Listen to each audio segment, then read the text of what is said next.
Frank had more money than the mob. Matthews was the #1. He would have ruled the United States. Frank Matthews was a much larger drug dealer than Frank Lucas. He's literally fallen off the face of the earth.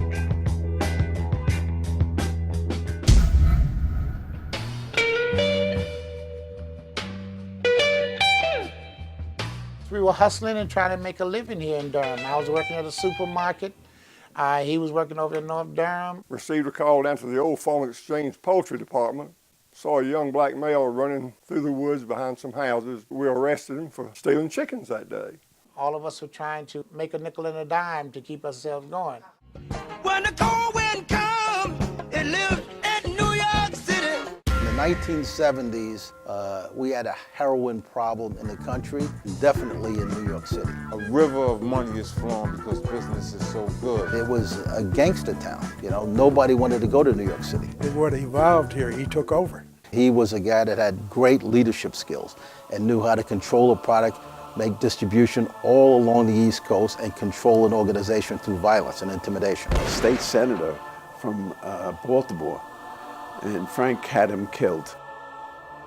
And he had been identified as one of the largest, if not the largest, heroin trafficker in the United States. I supplied all of Baltimore, though.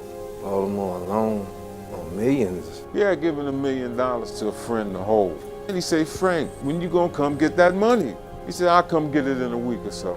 So how much money does he have?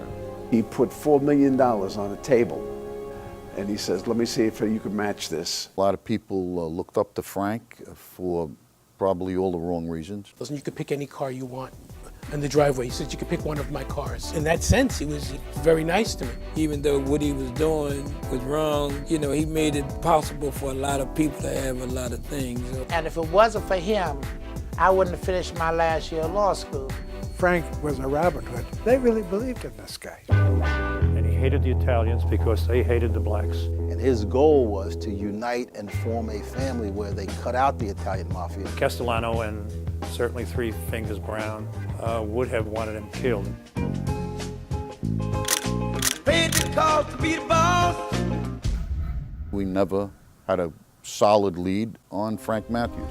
We felt like he had disappeared off the face of the earth. So he had $15 million and 6 months head start. The way he lost himself was he cut all ties with everybody he knew. He done like that. I mean, people speculate, plastic surgery. All of the agents who work on the case to this day believe he's still alive. I don't see how he could be alive. He's alive, and that's it.